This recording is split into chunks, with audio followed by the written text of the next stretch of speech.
നോക്കൂ, ഇപ്പോൾ 10 പേരാണല്ലോ അറസ്റ്റ് ആയിരിക്കുന്നത്. ഈ 10 പേരിൽ 3 പേരെന്ന് പറയുന്നത് CPM-മായി ഡയറക്റ്റായി ബന്ധമുള്ള ആളുകളാണ്.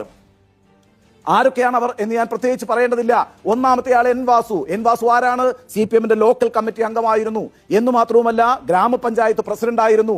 അതുകൂടാതെ 2006 മുതൽ 2011 വരെയുള്ള VS മന്ത്രിസഭയിൽ PK ഗുരുദാസൻ എന്ന് പറയുന്ന എക്സൈസ് മന്ത്രിയുടെ പേഴ്സണൽ സെക്രട്ടറി ആയിരുന്നു എൻ വാസു.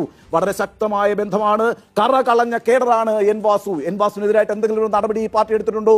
ഇല്ല. ഇനിയിപ്പോൾ പത്മകുമാർ ആരാണ്? പത്മകുമാർ CPM-നെ സംബന്ധിച്ച് പത്തനംതിട്ട ജില്ലയിലെ ഏറ്റവും പ്രധാനപ്പെട്ട നേതാവാണ് പത്മകുമാർ. എന്ന് മാത്രവുമല്ല പിണറായി VS വിഭാഗീയത നിലനിന്ന കാലത്ത് പിണറായി ഭക്തനായി നിന്നുകൊണ്ട് പിണറായി പക്ഷത്തിനു വേണ്ടി പത്തനംതിട്ടയിൽ പോരടിച്ചിട്ടുള്ള നേതാവാണ്. എന്ന് മാത്രവുമല്ല അദ്ദേഹം മുൻ കോന്നി MLA-യുമാണ്. അദ്ദേഹത്തിനെതിരായിട്ട് ഈ പാർട്ടി എന്തെങ്കിലും നടപടി എടുത്തിട്ടുണ്ടോ? ഈ കഴിഞ്ഞ ദിവസം വിജയകുമാർ എന്ന് പറഞ്ഞ ഒരാൾ സ്വമേധയാ പോയി SIT-ക്ക് മുന്നിൽ കീഴടങ്ങിയല്ലോ. മാനസിക സമ്മർദ്ദം സഹിക്കാൻ വയ്യാതെയാണ് താൻ കീഴടങ്ങുന്നത് എന്നുകൂടി അദ്ദേഹം പറഞ്ഞിരുന്നു. അദ്ദേഹം ആരാണ്? തിരുവനന്തപുരത്തെ തിരുവല്ലം ലോക്കൽ കമ്മിറ്റി അംഗമാണ്. എന്ന് മാത്രവുമല്ല സംസ്ഥാനത്തെ സെക്രട്ടേറിയറ്റിലെ എംപ്ലോയീസ് അസോസിയേഷന്റെ പ്രസിഡന്റുമായിരുന്നു. ഈ 3 പേർക്കെതിരെയും യാതൊരു നടപടിയും എടുത്തിട്ടില്ല. നിങ്ങൾക്കറിയാമോ പ്രിയപ്പെട്ട പ്രേക്ഷകരെ, ഈ പറയുന്ന തദ്ദേശ തെരഞ്ഞെടുപ്പ് എന്തുകൊണ്ടാണ് LDF തോറ്റത് എന്നത് സംബന്ധിച്ച് സംസ്ഥാനത്തിന്റെ ഇന്റലിജൻസ് വകുപ്പ് DGP-ക്ക് ഒരു റിപ്പോർട്ട് നൽകിയിരുന്നു. 5 കാരണങ്ങളാണ് അവർ ചൂണ്ടിക്കാണിച്ചത്. അതിലൊരു സുപ്രധാനമായ കാരണം എന്ന് പറയുന്നത് ഈ ശബരിമല വിവാദം LDF-നെതിരായിട്ടുണ്ട് എന്ന് തന്നെയാണ്.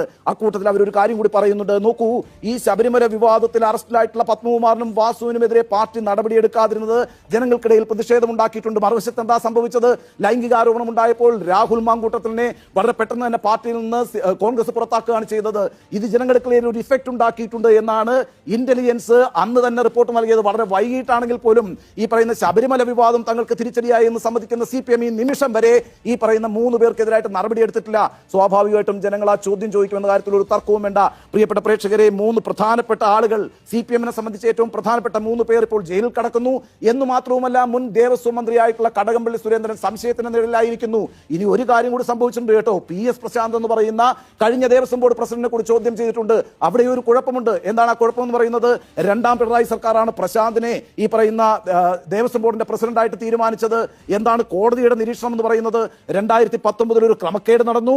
2025 ആ ക്രമക്കേട് ക്രമപ്പെടുത്താനായിട്ടുള്ളൊരു നീക്കം നടന്നു എന്നാണ് പറയുന്നത്. ആ ക്രമപ്പെടുത്തൽ നീക്കം നടന്നിരിക്കുന്നത് ഈ പ്രശാന്തിന്റെ കാലഘട്ടത്തിലാണ് എങ്കിൽ സ്വാഭാവികമായിട്ടും 2ാം പിണറായി സർക്കാരിലേക്കും ഈ അന്വേഷണം ചെല്ലും എന്ന കാര്യത്തിലൊരു സംശയം വേണ്ട. അതാണോ സംഭവിക്കാനിരിക്കുന്നത് എന്നാണ് രാഷ്ട്രീയ കേരളം ഉറ്റുനോക്കുന്നത്.